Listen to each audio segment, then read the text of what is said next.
Bienvenido a Talent Pills, un podcast de unos 30 minutos por episodio para charlar de talento y liderazgo con figuras destacadas de diferentes ámbitos. Juntos compartiremos ideas y perspectivas frescas que te puedan ser útiles en tu vida diaria y tal vez te hagan reflexionar. ¿Comenzamos? Hoy nos acompaña Iñaki Ereño, un ejecutivo de éxito y un visionario en el sector de la salud. Iñaki actualmente lidera Bupa como Group CEO desde enero de 2021. Bupa es una compañía multinacional británica de seguros y salud y servicios de atención médica, hospitales, clínicas, residencias de mayores, que tiene más de 50 millones de clientes por todo el mundo y 100.000 empleados, y que además tiene presencia en más de 100 países. Con sus orígenes y sede global en el Reino Unido, Bupa tiene la peculiaridad de no tener accionistas y, por tanto, reinvierte cualquier beneficio en el negocio. En España la compañía es más conocida como Sanitas. Además de ser el CEO de Bupa, Iñaki estuvo al frente de Sanitas durante más de una década y ha tenido una carrera en organizaciones como Telefónica y Carrefour de mucho éxito. Su trayectoria no solo muestra habilidad excepcional para la gestión global y la innovación, sino también un compromiso profundo con los valores y la cultura empresarial. Aprovechando la presencia de Iñaki, me gustaría hablar de dos temas muy distintos, pero que considero tremendamente relevantes: la importancia del CEO en el impacto de una cultura empresarial global y el futuro del sector salud. Porque la cultura empresarial es el alma de cualquier organización. Es lo que define el comportamiento de sus empleados, sus valores, su enfoque hacia el cliente. Es la esencia del cómo para alcanzar unos objetivos, para conectar una estrategia de compañía. Y nadie mejor que Iñaki para hablar de esto. Está al frente de una compañía global tremendamente dinámica y con un impacto social como pocas. Además, Iñaki tiene un estilo bastante único de liderazgo. Es humano, valiente y demuestra cómo un enfoque centrado en valores y personas puede influir significativamente en el éxito y sostenibilidad de una empresa. Con respecto al futuro del sector salud, no cabe duda que nos encontramos en un momento crítico.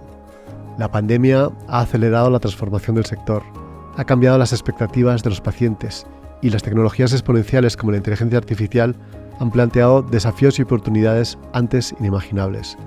Yo creo que pocas personas como Iñaki, que han estado al frente de la innovación en la atención sanitaria y en una compañía tan global como Bupa, pueden proporcionar perspectivas tan relevantes para entender hacia dónde se dirige este sector y cómo las empresas pueden adaptarse y prosperar en este nuevo entorno. Iñaki, millones de gracias por participar, por ayudarme en Talent Pills y además por invitarme a tu casa. Te lo agradezco mucho. Un placer.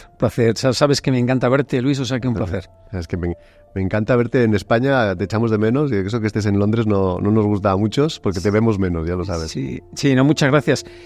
Estoy intentando venir ahora, fíjate más, ¿no? La verdad, además se echa muchísimo de menos estar en Madrid, la verdad. O sea que Londres es una ciudad estupenda, ¿no? Pero venir, la verdad es que siempre sienta muy bien.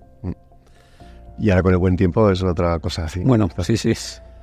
Pues lo he dicho, de verdad, que muchas gracias. Que mucha gente te conoce, pero para los que no te conocen, me gustaría que nos hicieras una pequeña reflexión de cómo llegas a Bupa, ¿no? También qué es lo que es Bupa, ¿no? Pero todo el mundo, mucha gente te conoce como el CEO de Sanitas, pero de repente te llaman a filas y te dicen, no, ahora quiero que seas el CEO del grupo, CEO de Bupa. ¿Cómo fue ese proceso tuyo? Pues mira, Bupa es una especie de Sanitas, ¿no? El paso es que en Inglaterra, ¿qué ocurre? Que somos una compañía que no tenemos accionistas. Eso implica que todos los beneficios los reinviertes. Y de toda la vida Bupa hemos estado comprando compañías. En el año 89 Bupa compra Sanitas. Y desde entonces Sanitas es una compañía del grupo Bupa. Pero uno tiene que imaginarse a Bupa como una sucesión de Sanitas en diferentes países. Hoy somos 100.000 empleados y estamos en más de 100 países, pero realmente con el tamaño y la importancia de Sanitas estamos como en 15 países. Pero luego tenemos oficinas en muchos otros sitios, ¿no? 100.000 empleados y tenemos 50 millones de clientes y hacemos seguros de salud, sobre todo, hospitales, clínicas, residencias de mayores y seguro dental y clínicas dentales. Tenéis una visión que está muy bien, ¿no? Que es para que las personas sean más felices, vivan una vida más larga, sean más felices y más sanas, ¿no? Totalmente. Y además, y ahora hemos incluido desde hace 3 años And Making a Better World.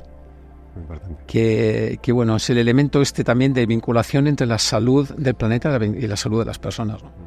Y me preguntabas, Luis, perdona, que no te acabo de contestar, ¿cómo llego yo a Bupa? Bueno, pues mira, desde hace una serie de años, Sanitas, nos hemos juntado una serie de personas, la verdad, que nos han ido bien las cosas.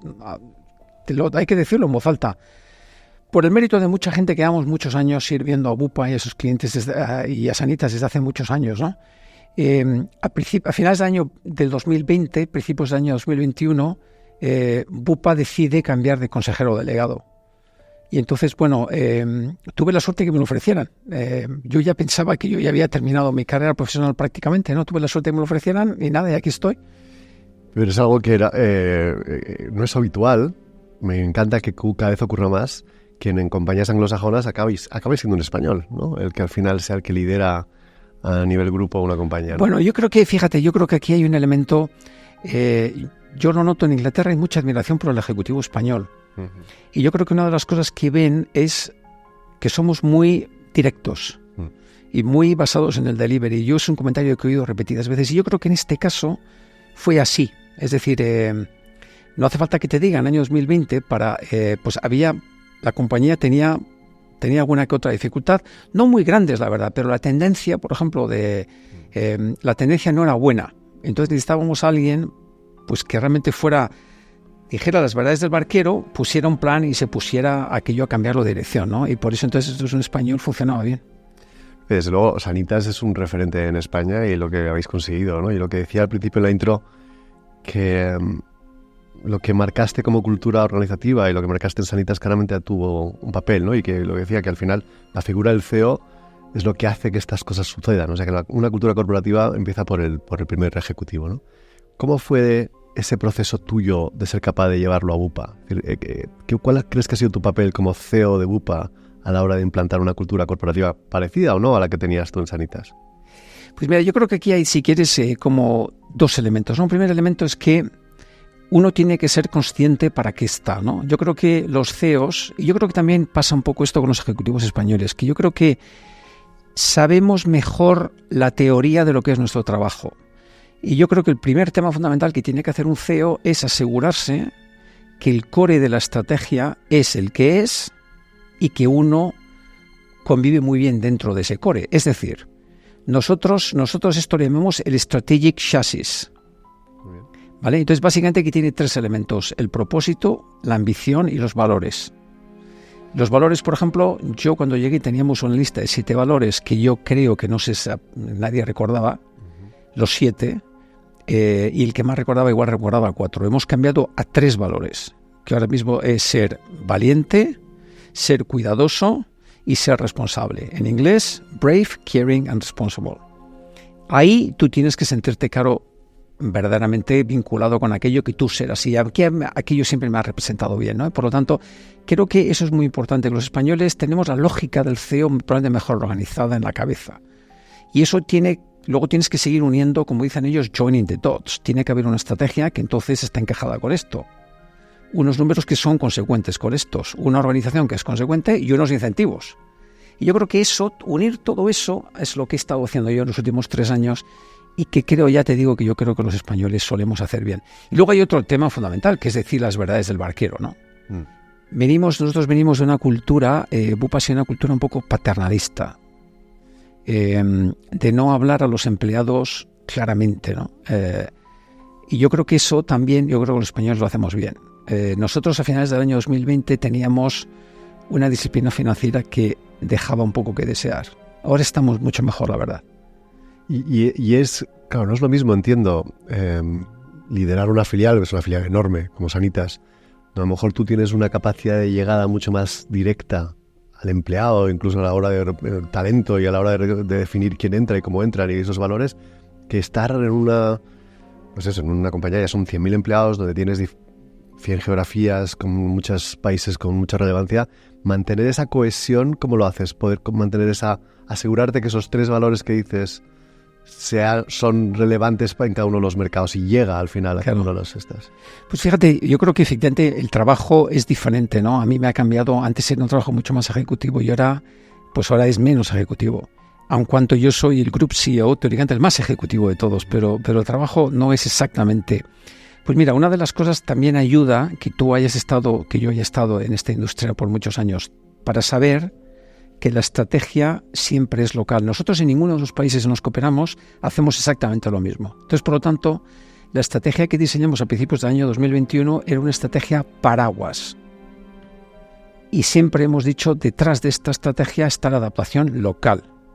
Es decir, si tú dices que tu estrategia tienes que llegar a tener un NPS de un 80, lo que estás trasladando el mensaje es que tienes que cuidar la atención al cliente. ¿Cómo lo haces? Ya es local. Cuando decimos que queremos tener, cosa que hicimos en el año 2021, queremos poseer el 40%, ser propietarios del 40% de los actos médicos que hacemos para nuestros asegurados, ya estás diciendo, oye, quiero en este país tengamos más clínicas o más hospitales. ¿Cómo lo haces? Ya es local. O sea, por tanto, es uno a reconocer que el mundo es local, no pretender establecer una estrategia que aplica a todo el mundo por igual. Y el segundo tema, que es fundamental, es la sencillez del mensaje, ¿no? Nosotros en el año 2021 lanzamos un mensaje que se llama, una nueva estrategia que se llamaba Elephant 3x6. Bueno, lo mejor de todo, que es lo que se sabe todo el mundo, es la primera slide. La primera slide había un elefante que estaba durmiendo a la izquierda del slide. En el centro del slide el elefante se había levantado. Y en la derecha del slide el elefante estaba corriendo. Y arriba había una flecha que iba de oeste a este, que ponía 2021-2024. Y la gente se quedó con esta copla. Somos un elefante que se ha puesto a dormir y hay que levantarlo y ponerlo a correr. Y luego el 3x6, que es el apellido de la estrategia, ya unos entran más o menos, ¿no? Dependiendo de cómo te vaya, ¿no? Pero bueno, la sencillez del mensaje es fundamental. Es verdad que la sencillez y la comunicación, la persistencia de la comunicación son temas fundamentales, ¿no? Hay dos temas que me gustaría hablar contigo, que es... Mucha gente cree que la cultura corporativa es un poco más es casi una cosa softy, que realmente no tiene una implicación directa en la compañía o en la estrategia de la compañía. Yo creo que tienes una visión un poco distinta, ¿no? A ver, la cultura corporativa es una parte cada vez más fundamental de la compañía, sobre todo en determinadas industrias y para determinados segmentos de talento. Para la gente joven, hoy eso es básico y fundamental. Básico y fundamental. Y por lo tanto... Claro que tengo una opinión diferente. Claro, yo creo que es muy importante, le damos muchísima importancia y por lo tanto, bueno, como dicen los ingleses, going forward cada vez es más importante. Sí, sí. Estoy de acuerdo. Y además, he hecho hablando con algún empresario de éxito y directivos como tú, que en un entorno tan cambiante, uno de estos empresarios decía, mira, no, si mi compañía cambia cada 3 años es una compañía radicalmente diferente porque nos tenemos que adaptar a lo que viene en el mundo. Pero lo único que quiero que no cambie, mi rol como CEO, es que la cultura sea la misma, independientemente de los entornos, de cómo cambie la estrategia. Claro, bueno, claro. Es que al final, claro, todo tiene que tener lo que decía yo al principio, lo de joining the dots. Tienes que unir una serie de cosas, ¿no? Que es el chasis estratégico con el plan estratégico, con los números, con la organización, con los incentivos. Todo eso genera un tono de compañía. El tono de compañía que hemos estado construyendo en Bupa es una compañía que es ambiciosa porque tenemos una ambición que es we are the most customer-centric healthcare company in the world. Perdona que lo diga en inglés porque es que no sé cómo decirlo bien en español, pero bueno, la compañía más, sí. customer-centric del mundo de healthcare. ¿Del cliente? Con 3 valores fundamentales, sí, con una vinculación al mundo, ser valiente, caring y ser responsable, que eso es fundamental. Sí.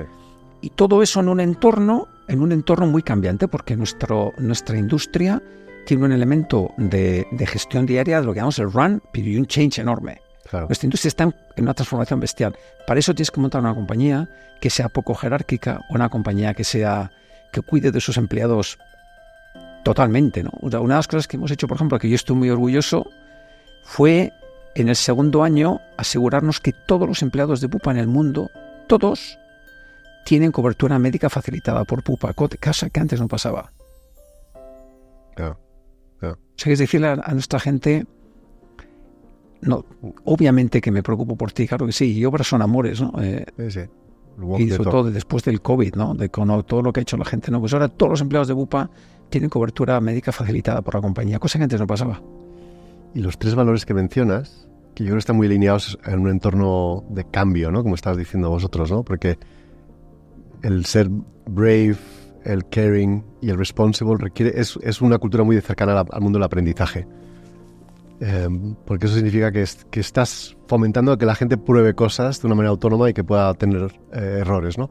¿Esto cómo lo tienes en la cultura? Porque ¿cómo lo tenéis definido? Es decir, ¿permitís que vuestros empleados puedan cometer errores? El ser valiente requiere muchas veces mostrarte vulnerable y el hacer cosas que son difíciles o diferentes o nuevas. Claro. Bueno, no, literalmente. Hay un programa que se llama Changemaker dentro de la compañía, un programa diseñado por gente muy relevante de la compañía, que es un programa internacional que básicamente va dirigido exactamente a eso que tú dices, Luis, que es básicamente dar a conocer buenas prácticas de cambio y buenas prácticas de cambio que pretendían ser un cambio pero que no resultó, de fracasos también.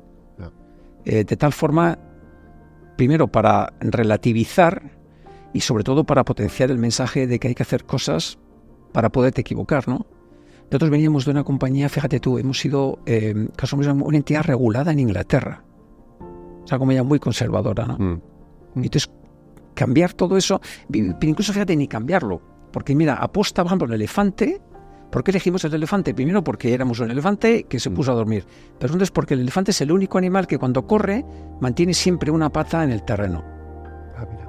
Creo que hay un elemento de seguridad que nosotros tenemos que... No es por el elephant in the room. No. Tenemos un problema que nadie está mirando. No, es por mantener una pata mientras corres, ¿no? O sea, es decir que tienes que permanecer siendo una entidad regulada, cierto, dentro de un concierto, un orden, obviamente, a una compañía que también tiene que dar pasos atrevidos. En un entorno que es la salud, donde los cambios son astronómicos, los que están ocurriendo. Y en ese terreno estamos. Pero es verdad que, bueno, fíjate, es muy interesante lo que comentabas, la importancia de la cultura. Yo estoy empezando a ver, por ejemplo, entrevistar gente que quiere trabajar con nosotros, que viene de industrias que antes no habrías imaginado que querían trabajar con nosotros. La consultoría estratégica, gente que gana un montón de dinero, banca de inversión, no sé qué, pues bueno, porque hay un purpose detrás de lo que hacemos que después del COVID es todavía más relevante, ¿no? Te iba a decir, imagino que había un pre-COVID y post-COVID en esa sensación, ¿no? Del propósito que hay detrás de trabajar en compañías como la vuestra. Sí, no. Bueno, el COVID, fíjate, el COVID fue el gran catalizador del cambio en nuestra industria. COVID fue un fracaso de los sistemas públicos y privados globales en todos los países, ¿no? ¿Por qué? Pues no solo por todos los temas que se han hablado del COVID en sí mismo, ¿no? Sí. El gran fracaso fue que a mucha gente que estaba malita se le dijo, te tienes que quedarte en tu casa. No puedes venir al hospital. Gente que tenía tumores, procesos oncológicos, otro tipo de procesos mentales, gente con mucha gente muy malita, a los que nosotros en Sanitas lo hicimos, la verdad que muy bien, porque ya en abril, cuando empezó la cuarentena en España, en mediados de marzo, el 20 de abril empezamos ya a llamar a la gente que estaba malita para decirles, por favor, vuelve, te tengo que ver, a ver cómo sigues. Pero en la sanidad pública todo esto nos ocurrió mucho más tarde y en otros países todavía más tarde. ¿Qué ocurre? Que hay mucha gente que ha muerto que nunca se tuvo que haber muerto. El gran fracaso del COVID fue que los sistemas públicos y privados no tenían mecanismos de atención remota, que básicamente es la utilización de soportes digitales. Antes del COVID, la verdad es que estos Sanitas siempre hemos ido un poco a nuestra bola, por lo tanto hemos pensado que la digitalización de la salud era incuestionable y llevamos trabajando la digitalización muchos años. Pero mucha parte de la industria nuestra sí que pensaba que esto no va con nosotros. La salud es otra cosa.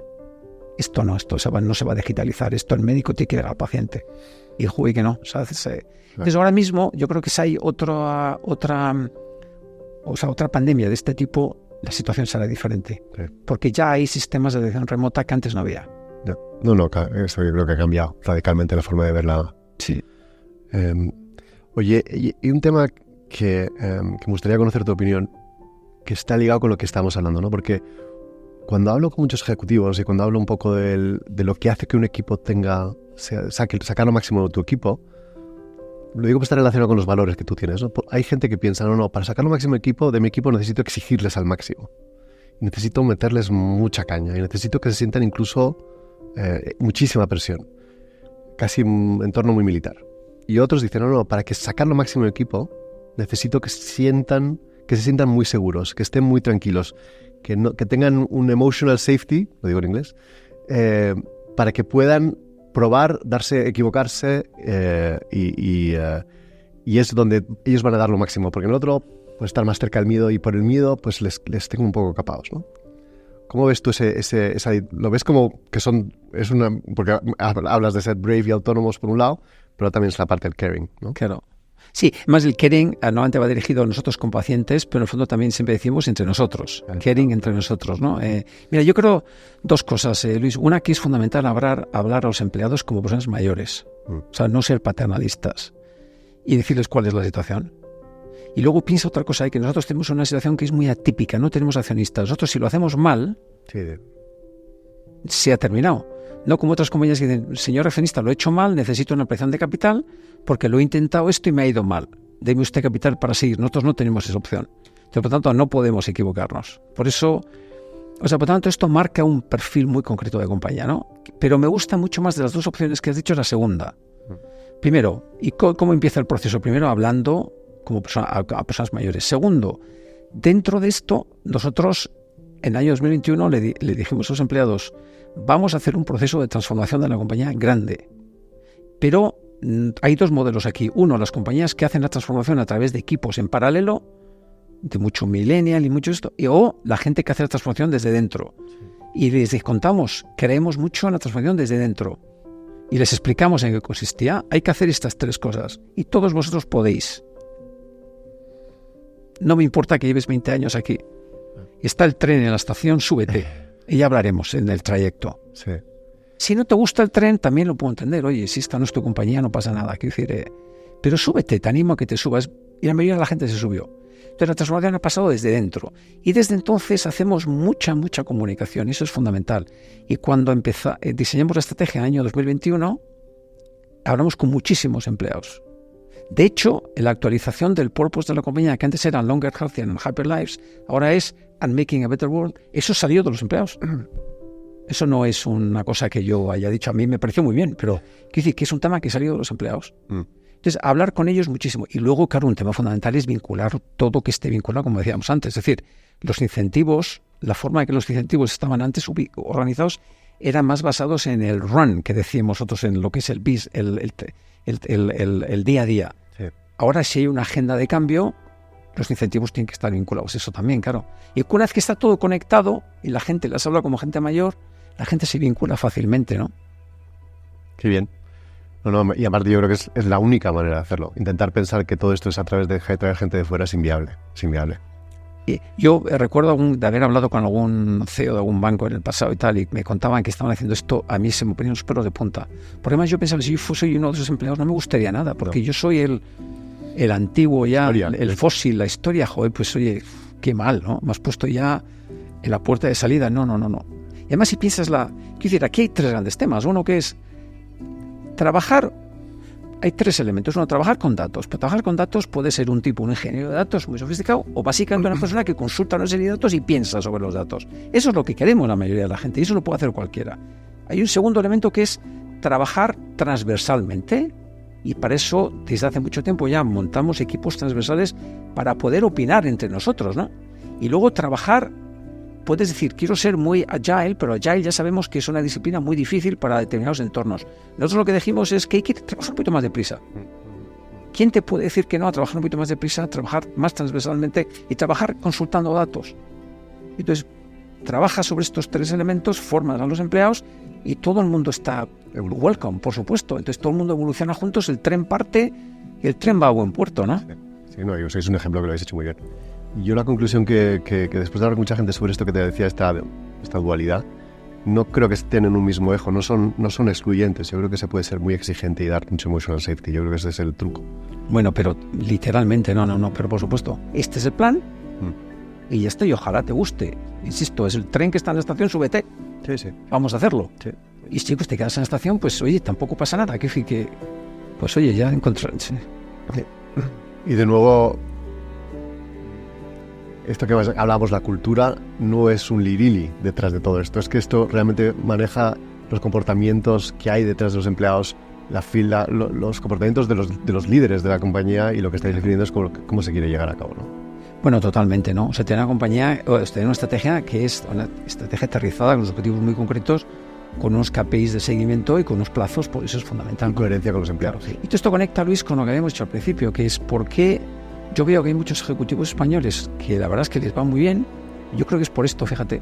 Esto yo creo es muy español, ser muy concreto, muy aterrizado, poco wordsmithing, como dicen los ingleses, poco tontería y ¿no? Es verdad.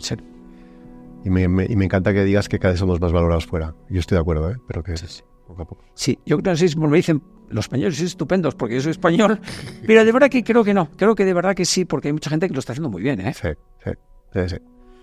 Oye, y teniéndote, claro, me gustaría cambiar un poco de tercio, pero hablar de tu percepción del futuro del mundo de la salud, ¿no? Sí. Además, como decías tú, Bupa ve muchas cosas dentro del mundo de salud. No estáis solo en el mundo hospitalario, estáis teniendo el mundo seguro, ¿sabéis?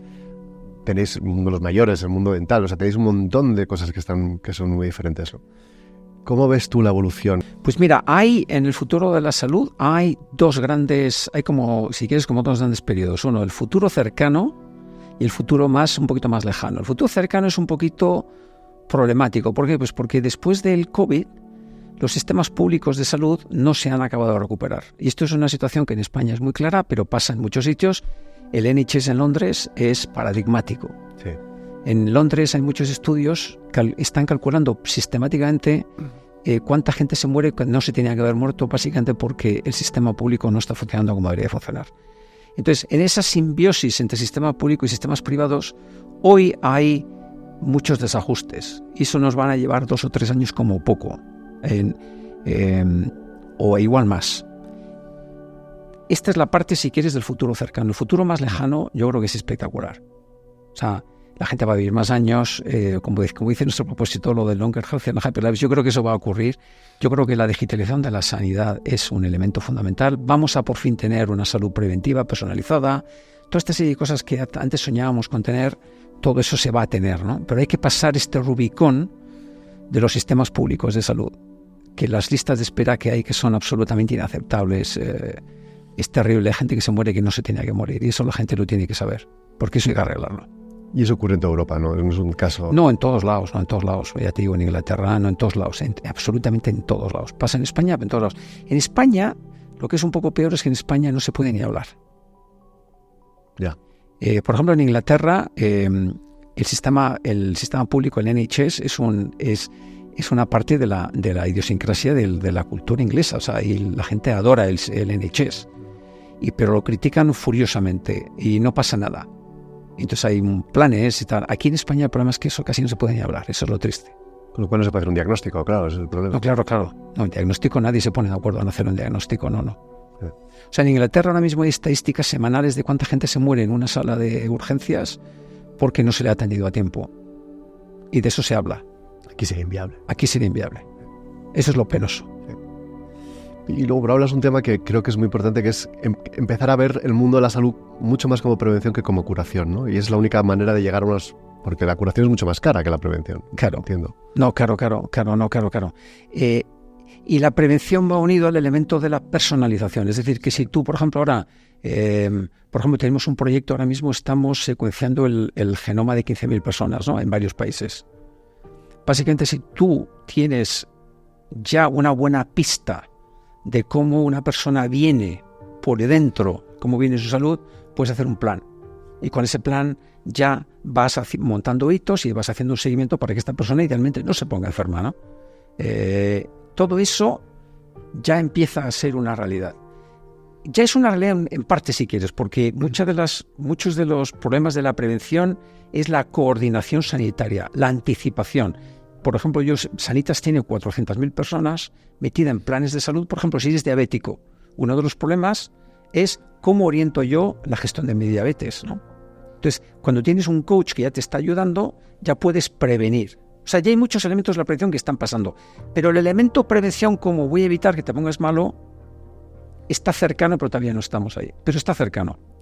Y incluso porque las grandes enfermedades cardiovasculares, cáncer, en prevención se están llegando a situaciones donde vamos a poder... Es que lo digo porque estuve hace poco con Cordeiro, ¿te acuerdas de Singularity? Sí, que él habla de la muerte, y que la enfermedad, y que la muerte es una enfermedad, o la vejez es una enfermedad que se puede curar, ¿no? Sí.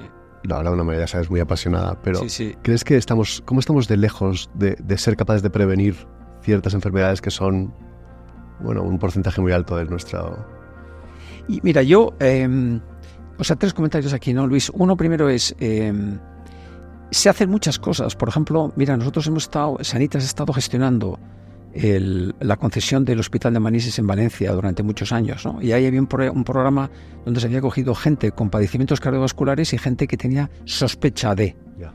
Y entonces, bueno, se hicieron una serie de programas y se veía que con una serie se pueden reducir los episodios cardiovasculares con programas de prevención básicos, ¿no? Y de coordinación, sobre todo sanitarias. Por tanto, hay cosas que ya se hacen. La pregunta es, ¿esto vamos a eliminar las patologías, los grandes ataques al corazón o los procesos oncológicos? Yo creo que pinta, por lo que yo veo, yo sin ser médico, es que vamos apuntando hacia una cronificación de esto. Eso sí. Entonces ya cada vez hay más gente que vive con cáncer, pero vivir con cáncer es doloroso todavía y es muy traumático. Entonces, por tanto, lo que hay que hacer es llegar a la curación.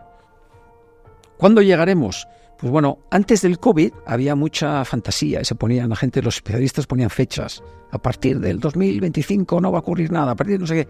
Todo eso yo, claro, a mí me cuesta. Además, yo sin ser médico, pues no me atrevo a poner una fecha, ¿no?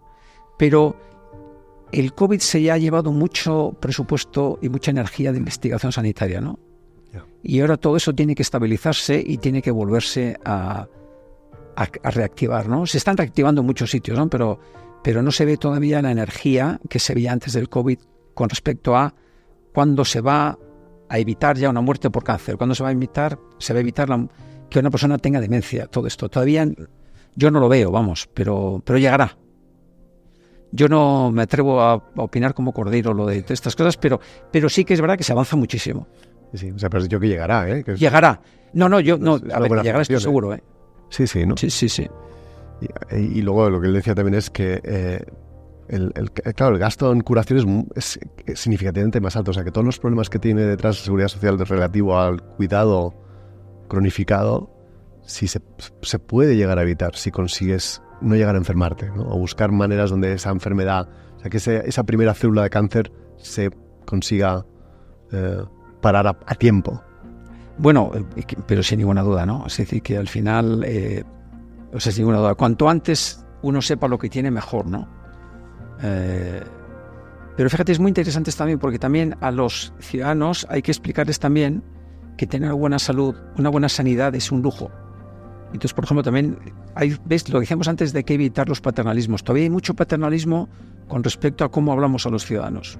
Hay muchos ciudadanos en España que tienen citas que no van, o tienen cirugías programadas que no van. Yeah. Y eso es terrorífico para el sistema público. Yeah.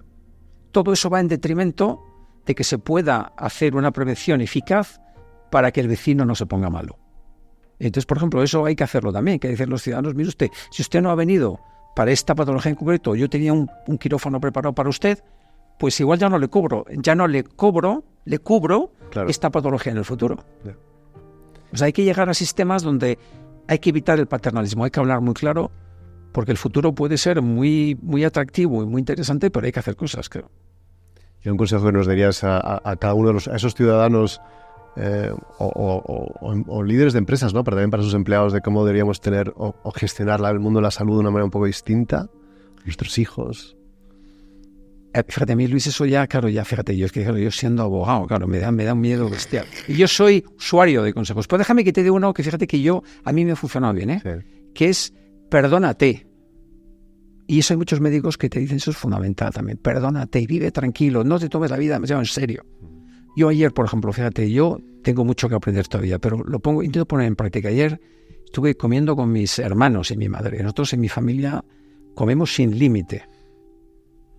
Entonces acabas como una boa. Entonces el antiguo Iñaki estaría diciendo, joder, ¿en qué momento no tenía que haber hecho esto? Y tal. Pues chico, ya no. Me perdoné, disfruté del momento, lo pasé muy bien. Se me pasó, ya hice la digestión de todo aquello y ya está, y preparado para la siguiente vez. Hay que perdonarse, yo creo que eso es fundamental. Oye, para acabar, que se nos va el tiempo, me da rabia, pero el Iñaki de hace 15 años, el Iñaki de ahora, desde una perspectiva de liderazgo, ¿crees que has cambiado en algo? ¿Has pensado en algo que dices, esto, efectivamente yo soy otra persona un poco distinta, con tu experiencia un poco más global, hoy por hoy? Yo me imagino que muchas cosas, ¿no? Algunas las veo y algunas las fuerzo yo y otras me imagino que saldrán simplemente por las canas. Pues te haces mayor, ¿no? Pero yo, por ejemplo, una cosa que fíjate que yo sí que en muchas cosas no he avanzado y tengo pendiente mejorar, pero una cosa que sí que he trabajado mucho es elegir tus batallas. Ya. Cuando eres más joven quieres arreglarlo todo. Cuando eres un poquito más mayor eliges las importantes. Entonces eres más eficaz y tu salud no se resiente tanto, ¿no? Y una frase en una entrevista que te escuché que era que cada día depende de uno mismo. ¿Eso cómo lo estás llevando en tu estilo de liderazgo? Porque eso significa que cada día depende de uno mismo. ¿Es elijo mis batallas? O Claro. Bueno, creo que hay un entorno... no lo quiero llevar al extremo este comentario, ¿no? Porque claro, hay gente que realmente igual es que nace con una composición hormonal pues que no le da. Es decir, uno si nace con poca serotonina, pues le va a costar ser optimista y tener energía, ¿no? Pero creo que todos tenemos un ámbito donde, oye, voy a intentar que mi vida sea un buen día, no sea un mal día, ¿no? Y hay cosas que se pueden hacer. Yo, por ejemplo, todas las mañanas tengo una rutina incorporada que es que en la ducha estoy pensando mis momentos de disfrute del día, que puede ser, por ejemplo, uno de mis momentos de disfrute del día es verte a ti, que hacía tiempo que no te veía, charlar hoy contigo. Y antes nos hemos comido un bocadillo y hemos tomado un café de jamón. Buenísimo. Y es un ratito muy bueno. Entonces yo veo con quién desayuno, tomar un café con no sé quién, hoy voy a charlar con no sé cuántos. Tal. Esos ratitos son fundamentales. Y entonces hace que el día sea mejor.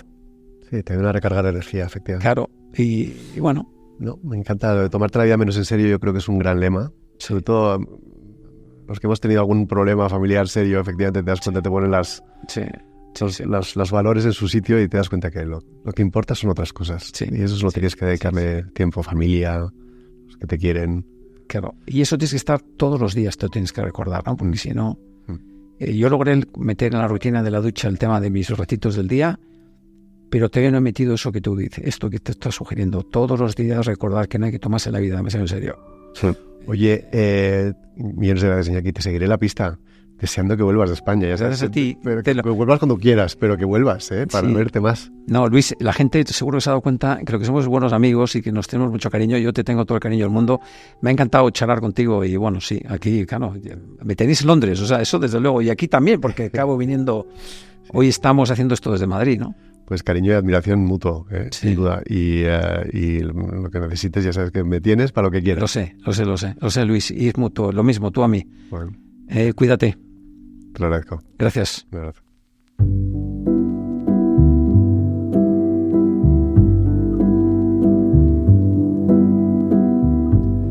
Como habéis visto, el estilo y enfoque de Iñaki es eminentemente práctico y directo, pero profundamente humano y cercano, y que personifican los valores de su compañía: valiente, caring, responsable.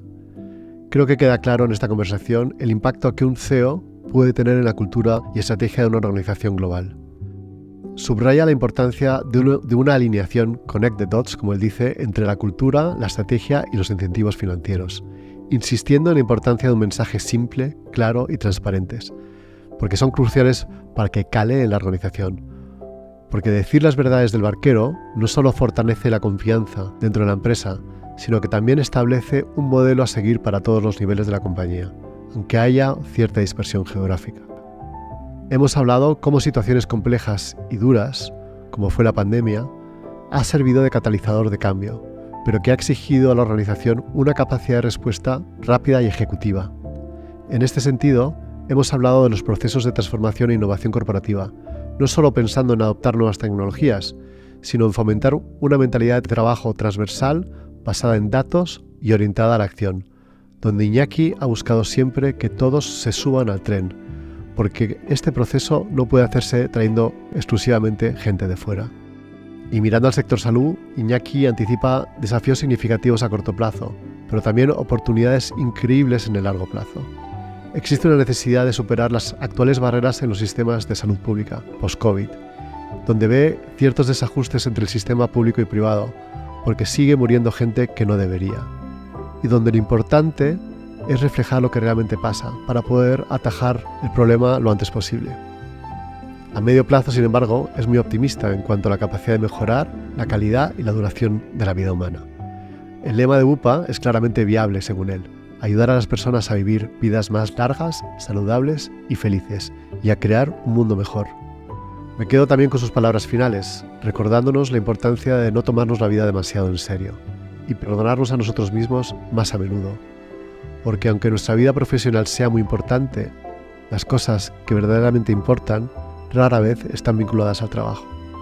Como siempre, espero tus comentarios en redes sociales porque me ayudan mucho a mejorar y a reflexionar sobre los diferentes temas que tratamos y algunas ideas nuevas. Y nada, espero que os haya gustado. Mi nombre es Luis Carvajal y nos vemos en el próximo episodio.